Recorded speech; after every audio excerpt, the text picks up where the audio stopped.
This is quite an extraordinary experience, and I've spoken on many platforms, but I've had a facade. I'm an actress. Right now I'm taking that off.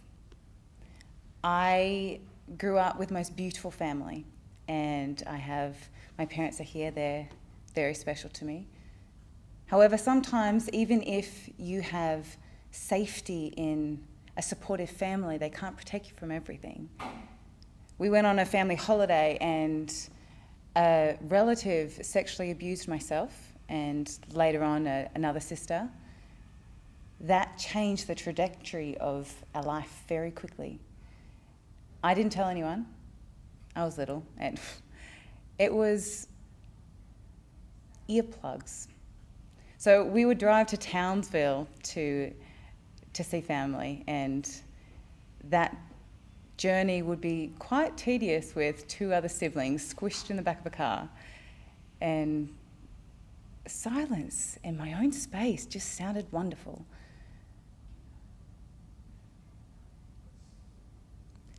Life is never easy, and it's what we do with the struggles that we have and the obstacles that come that changes everything. From being sexually abused, I then developed an eating disorder later on. I got bullied at school because I was a little bit different. I'm a performer, a singer, an actress, and I ended up in a ward for quite a substantial period of time.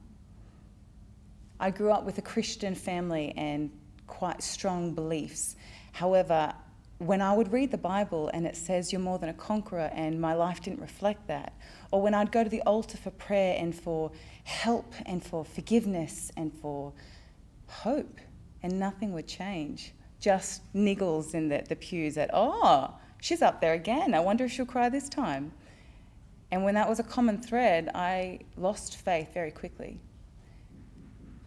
However, God never left me.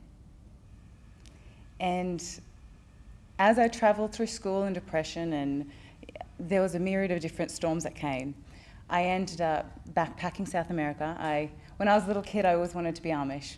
And when I was in South America, in the Amazon jungle, I had the opportunity to live with an Amish family, and that's what I did. And it was quite extraordinary that throughout my journey, there would be points of hope. And God would orchestrate quite extraordinary, a door of opening so I could actually encounter that hope and continue.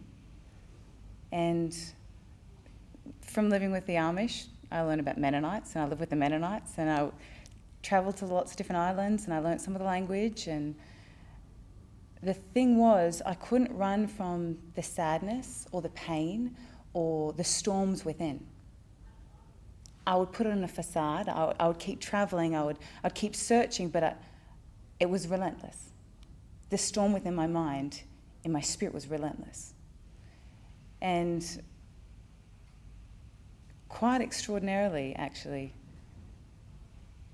I've had to go on a journey of learning you have to face that pain head on. You have to acknowledge the story, the circumstance,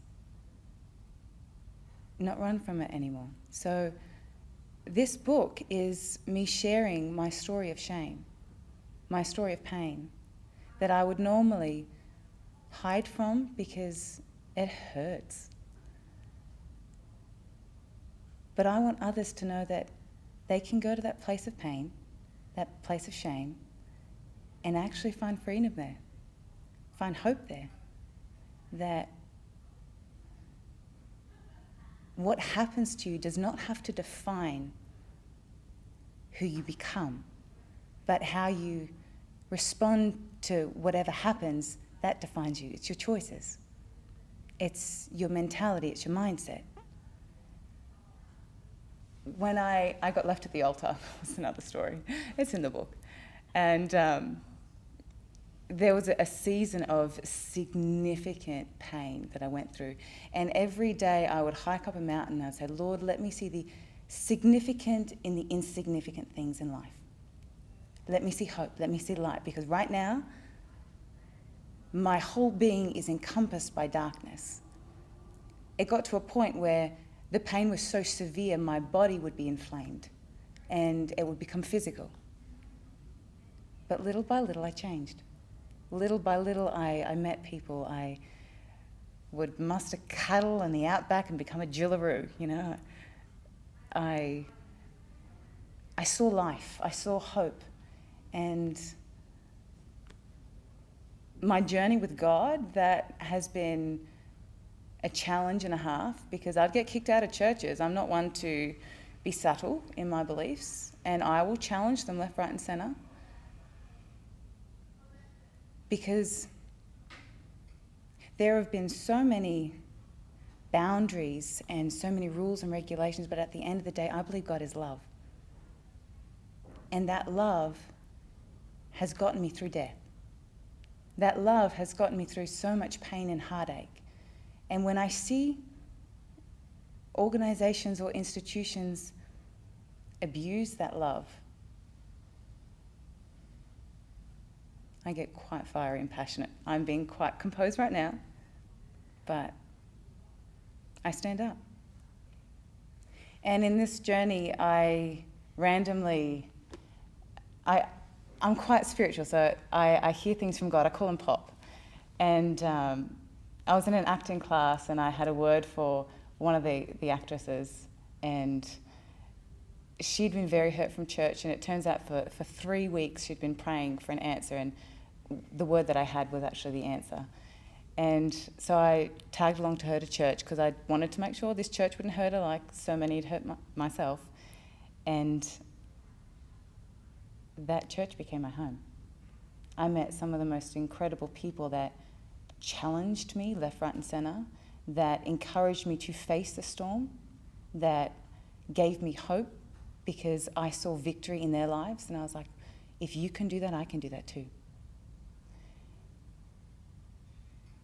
And before I knew it, I had a book in my hand. So I'm very grateful for the journey that I've been on. And I endeavour that other people will see their stories and be grateful for what they've experienced and not be ashamed of it. So are there any questions that anyone would like to ask?